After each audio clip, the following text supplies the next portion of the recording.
众人刷的看向文洛，文洛嘻嘻的笑，说道：“我们沁姐反正没有男朋友，要是苏先生打赢了程教练，不用给我月老钱，我都要撮合沁姐和苏先生。在这孩子的眼里，沁姐和苏先生简直就是天设地造的一对儿。都一样的好看。他长这么大，第一次看到那么好看的男人，比他班里的那些女生追的偶像明星还要帅气，还散发着一种应该是贵气吧。总之呢，文洛觉得苏腾很好，只要苏腾能赢了程教练，让他和沁姐可以瓜分1万多元，苏腾就更好了呀。程二哥笑着说：“这熊孩子，苏腾，你可得加油呀。这熊孩子说了，你能让他赢到钱，就免费帮你和我妹妹牵红线你。”二哥，文洛胡说八道，你也跟着胡说八道。程沁要被笑死，他轻踢了文洛一脚，笑骂着：“你个臭小子，想笑死我吗？”文洛嘻嘻的笑，程大哥都跟着笑了，问着苏腾：“我要不要输给你？”程大哥会输给我，不过不需要程大哥故意输，我能侥幸打赢程大哥的。苏腾自信地道，就程大哥特别欣赏苏腾的自信。过招10几分钟了，程大哥也不敢再轻视苏腾，明白苏腾是个深藏不露的高手，他甚至怀疑苏腾其实可以很容易打败他。但是苏腾没有速战速决，而是采取了拖的时间长一点。他输给苏腾的话，苏腾呢可以说是侥胜或者他的承让，这样呢他不至于太丢脸。程大哥的怀疑有几分猜对了苏腾的计划。苏腾是想拖长时间了，才取巧显胜程大哥，在场的几名教练都能看出来，这样能够保住程大哥的颜面。还有一个原因，则是程大哥的确很厉害，苏腾并不敢大意。苏腾，你的自信让我特别欣赏，你也真的是个强者，我们家程沁没有看走眼，苏腾能打赢他。程大哥并不生气，更不会嫉妒苏腾，从他出师后也参加过大大小小无数次的赛事，父亲更是常对他说：“须知山外有山，人外有人。”在云城，他可能是身手最好的年轻人，但在全国来说，他却不是顶尖级的高手。他的人生中会遇到很多比他更厉害的人，让他不要骄傲自大，也不要嫉妒别人，要懂得欣赏别人的，才能坦然接受输与赢吧。那用程沁的话说，程家武馆首要讲的是武德。身为程家武馆未来的当家人，程大哥具备了这一点，他有容人之心。苏腾也说到，程大哥是我遇到过拳脚功夫最厉害的人，2个人比试了将近1个小时，苏腾就带着一个机会兵行险招，将程大哥放倒在地上，险赢了程大哥。程二哥以及所有在场的教练都能看出来，苏腾是取巧险胜，但险胜就是胜了。程大哥没有故意输给苏腾，苏腾是真的打赢了程大哥。苏腾伸手拉起了程大哥，然后向程大哥抱拳，程大哥承让了。程大哥笑道：“我可没有让你，是你找到了我的弱点，出其不意取胜。苏腾，我认输。”苏腾还是谦虚了几句，场上安安静静的，还是2个人说话的声音，将安静的众人神魂拉回来。文洛跳起来，手舞足蹈的，又去拍着程沁的肩膀，叫喊着：“沁姐，沁姐，我们赌赢了，苏先生打赢了程教练，咱们赢了1万多块钱是咱们的了。呵呵，我半年的宵夜费都有了。”其他学生齐刷刷地看着跳起来的文洛，听着文洛开心的叫喊声，他们看文洛的眼神那是羡慕嫉妒恨呀。程沁也愣住，他上次看到苏腾露了一手，知道苏腾会功夫，苏腾也承认了，他猜测苏腾的功夫不会低于他，但没想到苏腾还真能打赢他大哥，那哪怕是险胜也是胜了。沁姐，开心赢钱的文洛再次拍着程沁，笑着，那沁姐，快去拿咱们赢到的钱呀。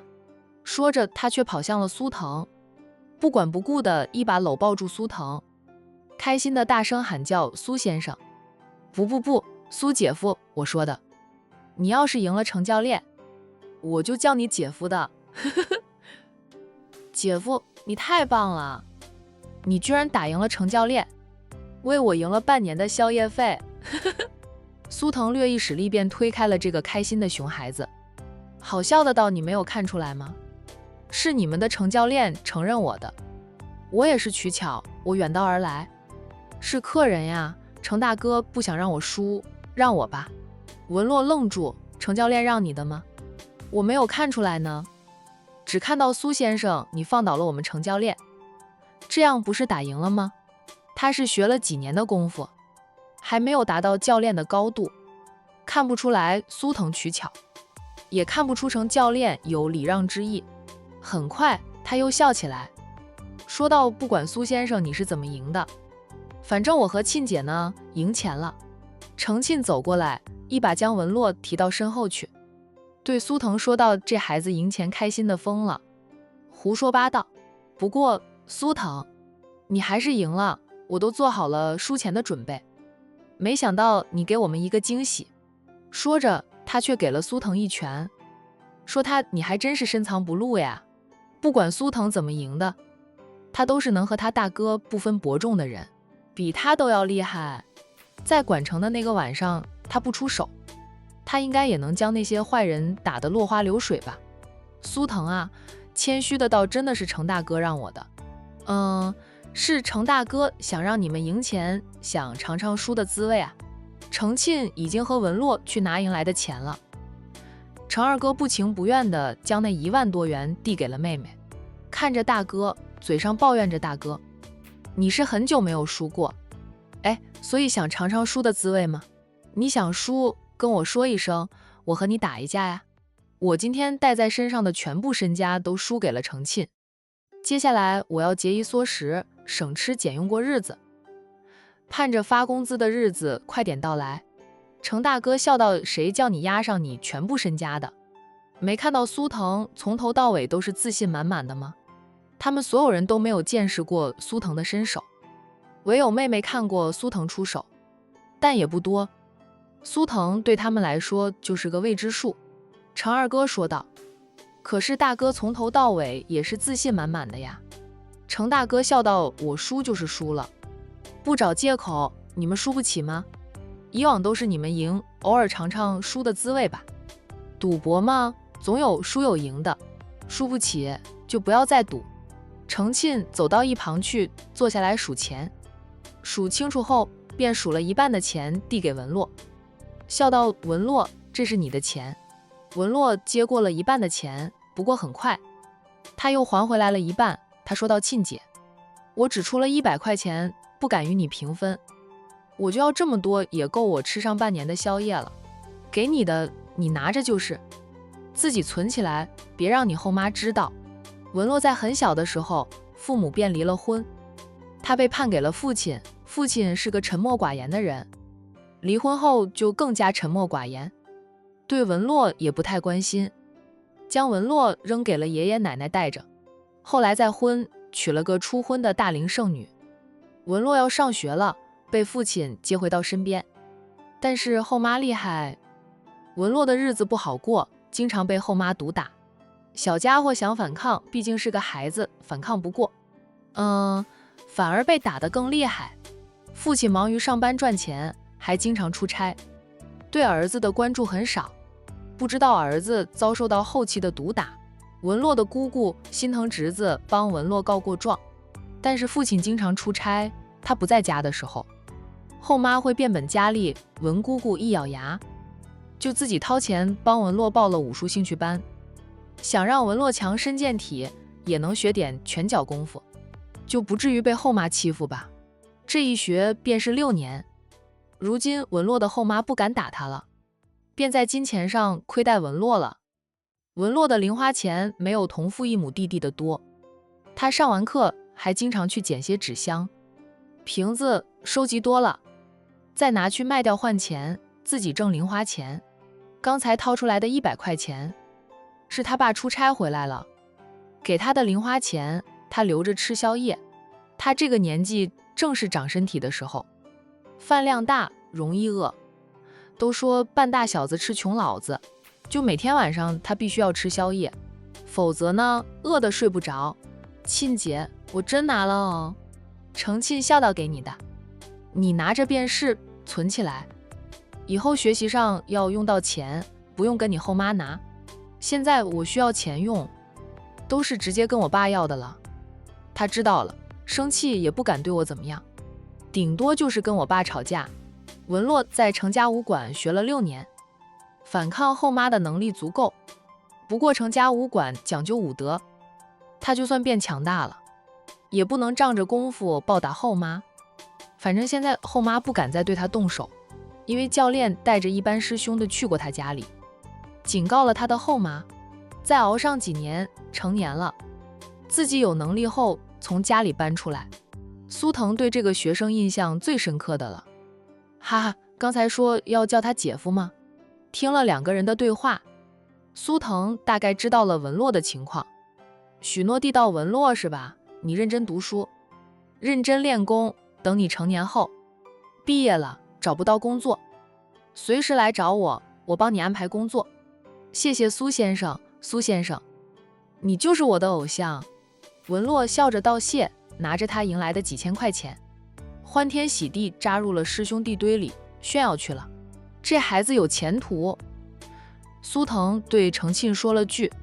程沁问他：“你刚才一共下注了多少钱啊？”“把钱还给你吧。”“不用，我下了注也是输了。”“输了就输了，你要是把钱还给我，他们下的注你是否也还回去？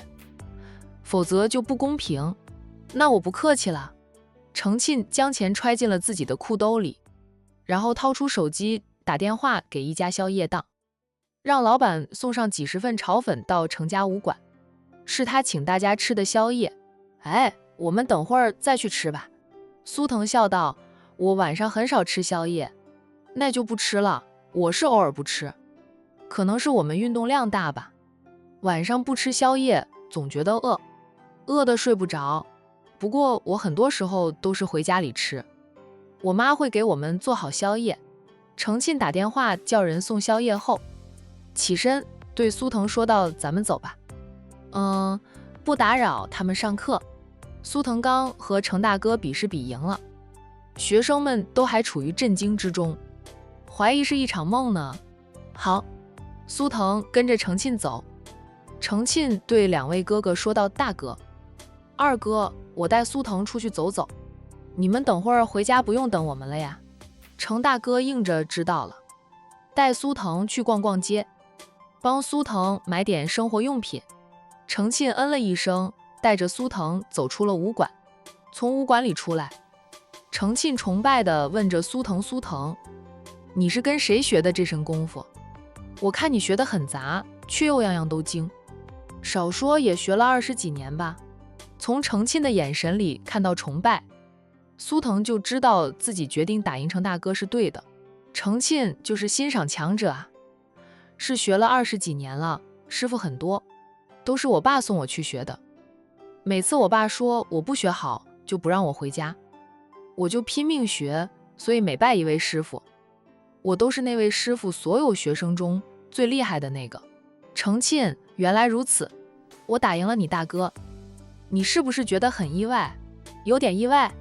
其实真的是侥幸，我是想让你赢钱，拼了命的呀，你大哥顶多使上了半分的力。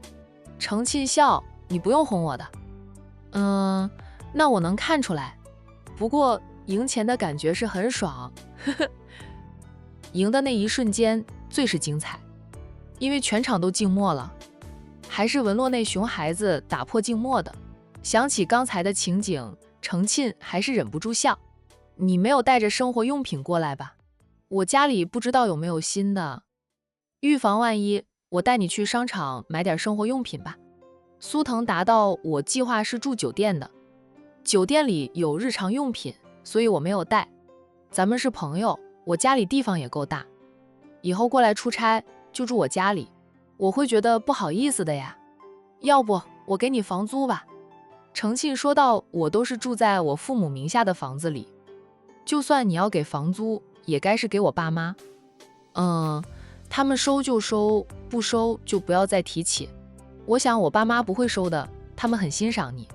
程庆偏头看他2眼，笑道，我全家都很欣赏你，包括他。苏腾笑，程庆，你这样看着我，我会骄傲的，呵呵，你有资本骄傲。程庆的手机响了起来，他掏出手机，看到是母亲打来的电话，便对苏腾说道，我妈这个时候打电话给我，肯定是告诉我明天的相亲取消。等程庆接听电话后，果然程妈妈在电话里骂道，那个媒婆方介绍的什么优质男吗？没点主见，人云亦云，别人说什么他都信，我都还没有嫌弃他长得胖，像头猪似的，他居然嫌弃我女儿是个暴力狂，他才暴力狂，他全家都暴力狂，以为我女儿非他不嫁，以为这天底下除了那个猪头饼就没有男人了，气死我了。程庆，你给我争气点，自己找一个年轻英俊又有能力的男朋友带来，狠狠地打他们的脸。妈，你消消气吧，早就知道是这样的结果了，我都不抱希望再说了，我才24岁，不着急，过几年我就给你带个真正的优质男回来，然后狠狠地打他们的脸哈。被相亲对象拒绝见面不是1次2次了，程庆早就习惯了，云城的媒婆都说了，不想做城管长千金的生意，容易拉低他们的业绩，让他们饱受挫折。明明程庆年轻漂亮，文武双全，家底又好，就因为打小习武，有一身傲人的功夫，就让相亲对象怯步。程妈妈怀疑是有人踩水，故意去相亲对象面前说程庆的坏话，说程庆以前是个打架大王，一拳头挥出，成年男子都承受不住。你就嘴巴会说，说了多少次了，也不见你带个男朋友回来，都是你爸害了你，我就生了一个闺女，说了要培养成为淑女的，他偏要教你学武，现在好了，别人嫌弃你孔武有力，嫌你一拳头就能打死人。程庆笑道，妈，他们认为我能拳打镇关西，随他们去，那样的男人我也不要。程妈妈在电话里吐槽了足足20分钟，才被程庆哄着挂了电话。一抬头发现苏腾正看着他，眼神温柔。程庆愣了一下，以为自己看花眼，定神再看，对上苏腾那双乌沉沉的黑眸，他嘴角微弯，在笑呢。哎，刚才肯定是他看花眼了吧？苏腾那是在笑。哎，明天的相亲又泡汤了。苏腾问他，程庆恩着，他无所谓的道，从我20岁开始就被媒婆瞄上了，一开始他们抢着给我介绍男朋友，都要将我家门槛踏平了，现在啊，他们都说不做我的生意，就算想做我生意的人，也是什么阿猫阿狗都给我介绍，当我是垃圾回收站似的。过2年，苏腾，我可能就要拜托你帮我介绍个男朋友，带回来应付一下我妈了。苏腾抿了抿嘴后，问他，我可以充当你男朋友吗？程庆，咱们不是朋友吗？为朋友两肋插刀可以，但是不需要这样插刀吧。刚认识苏腾的时候，面对着苏腾的俊脸，程庆会觉得心跳加速，现在却没有了这种感觉。苏腾说到是朋友，但也可以从朋友发展成为男女朋友的。程庆，你看我未婚，你未嫁，我们都被家里长辈催婚，其实可以凑成一对儿的。当然了，你要是嫌我太老，当我没有说过，我不喜欢将就，要是以后我会喜欢你，不管你有多老，我都不会嫌弃。程庆跟苏腾当面谈感情的事，坦然得很，没有半点害羞。在他的眼里，苏腾就和他的那些师兄弟一样，就渐渐熟悉，熟悉后就不会有心动的感觉。苏腾笑也是，婚姻不能将就，我就是看到阿姨老是操心你们兄妹的人生大事，想着帮忙的。现在苏腾可以肯定程沁，需要用温水煮青蛙的法子，才能让他爱上自己。要在小事上一点一点地融入他的生活里，让他习惯了他的存在，受不了他的离开，他才会明白那是爱。反正他锁住了他，慢慢来呗，着急也没有用。程沁，其实我有病的。程沁愣了一下，随即关心地问：你有什么病？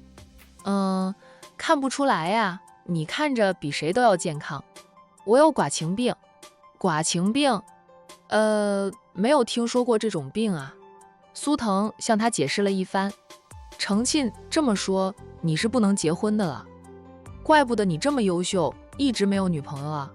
知道苏腾的特殊情况，程沁更是将苏腾当成了哥们，与苏腾相处肆无忌惮啊。却不知道自己已经跳进了苏腾挖好的大坑里。以后发现被算计时，回头一晚，管城迎来了连绵的阴雨天气，伴随着大风吧。那前2天还穿着短衣短裤的人们呢，全都换上了秋衣，还要穿一件薄外套。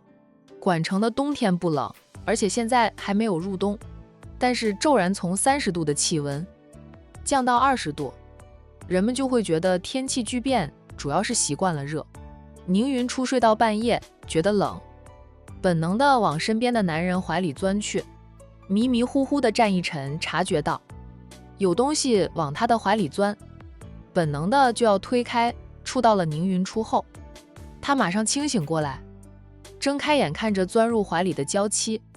战一晨低笑，他都忘记他和宁云初领了结婚证，成了合法的夫妻。早就想吃肉的他，昨晚就死皮赖脸的留在了老婆的房里，小夫妻俩就很自然的有了夫妻之实。拥住了娇妻，再拉高了被子，盖在云初的身上。战一晨却没有了睡意，他静静地看着怀里的娇人儿，越看越喜欢，忍不住低头在他的脸上唇上亲吻着。宁云初本能地回应他，他就像打了鸡血似的一个翻身，把娇妻压在身下，趁他迷迷糊糊之际，愣是缠着他燃烧了一回。巫山云雨后，宁云初已经彻底清醒，他忍不住踹了他一脚，骂他战一晨，你有完没完？昨晚折腾的还不够，竟然趁他睡得迷迷糊糊之际，又燃烧了一回。他今天怕是要睡到日上三竿，才能爬起来。就他还得陪弟弟去探监呢。宁天磊已经请假回到管城，准备去探监，跟父母说继承家产的事。姐弟俩都想保住宁家的一切，就不让宁四奇败了。战一晨心虚地哄着他老婆，你继续睡，我一会儿下楼给你准备早餐，就再叫你起来，吃饱了你再补一下眠。宁云初瞪着他，天磊回来了，今天我们要去探监的，主要是天磊的事，你去不去无所谓的，在家里多睡会儿，我保证今晚不来了，让你休息一天。说着站一天又舔着脸笑道，我都30了，才娶到老婆，一时欣喜若狂，就疯了点。主要是昨晚一开始他太快了，还让他郁闷了一阵子，以为自己有问题。他还安慰他了，说可以去看医生啊，他陪他看医生。谁知道他的安慰却让他更加的郁闷，想到自己高大俊美，年轻有为，结果那方面却有问题，他就郁闷至极，甚至想躲起来哭上一哭。他那么爱他，两个人好不容易走到领证的这一步，结果等他洗澡的时候，他偷偷打电话给大哥，告诉大哥他有病，需要看男科医生，想让大哥抽点时间陪他去医院瞧瞧，把大哥都吓了一大跳，问他有什么病呀？战一晨便将自己的情况告诉了大哥，大哥在电话那边沉默了，然后一句话都不说，挂断了他的电话。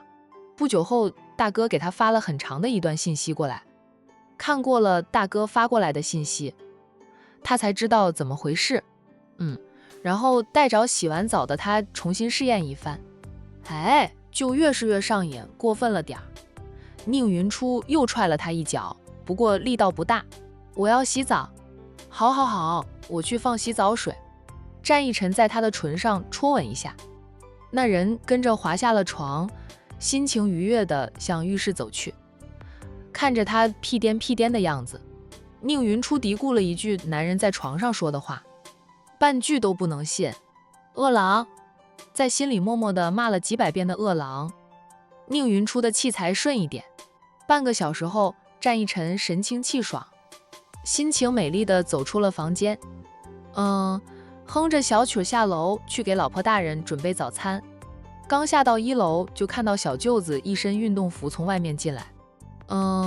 不用问也知道小舅子早起出去晨跑了。年轻人精神及体力真好。天磊，早呀。战一晨语言轻快地和小舅子打招呼。姐夫早。宁天磊回应着，他看姐夫很开心的样子，问道：姐夫，大清早的有什么好事吗？我看姐夫那心情特别好的样子，有什么好事？说出来让我听听呀，让我也跟着开心一下。他心情有点低落，今天要去探监。那父母进去后，他一直没有见他们，不是他不想去见，而是那会儿还没有判下来，除了律师，他们都不能见。等到判决下来了，他又去上学了，就一直没有见到父母。没啥事，只要和你姐在一起，我天天都很快乐的。战一晨知道小舅子心情不好的原因，他安慰着小舅子去探望你父母，你要提起精神，表现的你在外面过得不错，你爸妈才不会担心你。你已经成年，是个成年人了，需要有面对一切的勇气，那也要挑起该你承担的责任。姐夫知道你和大姐是一条心的，不过你大姐从来没有想过占你的便宜。放心吧，该你的始终是你的，不是你的你就不要肖想，别学你二姐。宁天磊恩着，姐夫，我知道，我和大姐只是想守住您家的一切，我二姐已经着手找律师，准备跟我大姐打官司了，这便是她请假回来的原因，她要站在大姐这一边。就算二姐打赢了官司，也分不到多少家产。话说父母尚在，二姐就要打官司争家产，有意思吗？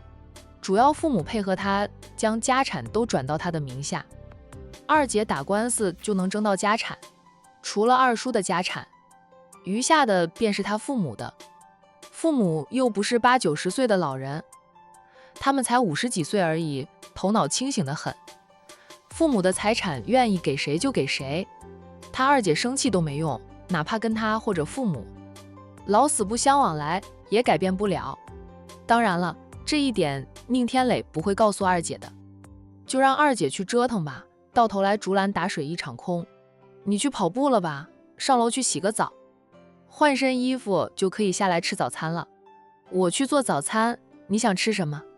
我不挑食，姐夫做了什么早餐我就吃什么，姐夫厨艺好，随便做2样出来，我都觉得是人间美味。战一晨笑着，那我就随便准备点，等会儿你自己下楼就行，别去打扰你大姐，她累了，让她多睡会儿。我大姐昨天不是没上班吗？宁天磊狐疑地问着，怎么会累的呀？是不是吃药有反应啊？觉得累？他知道大姐虽然重见光明了，但每天还在吃药的，以为吃药太多，那有耐药性，有反应了？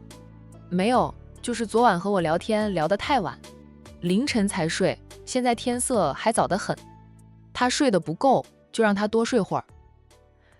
要不我陪你去探监怎么样？名义上他是宁总夫妻俩的女婿，那也是亲属关系了，可以去探监。出门的时候我大姐还在休息的话，那就麻烦姐夫陪我去一趟了。宁天磊没有怀疑战一晨的话，以为真的是聊天聊到半夜3更，导致姐姐睡眠不足。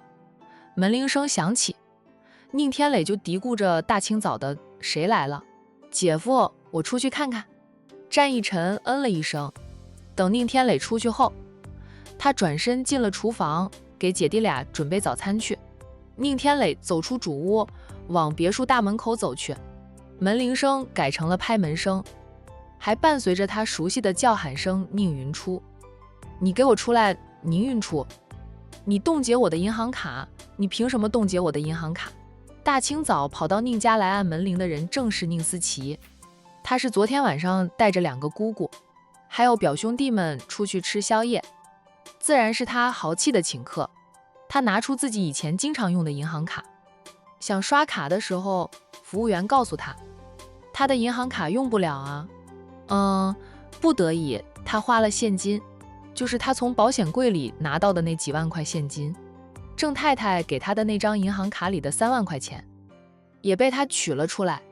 他怕郑太太反悔，冻结了银行卡，他就1分钱都得不到。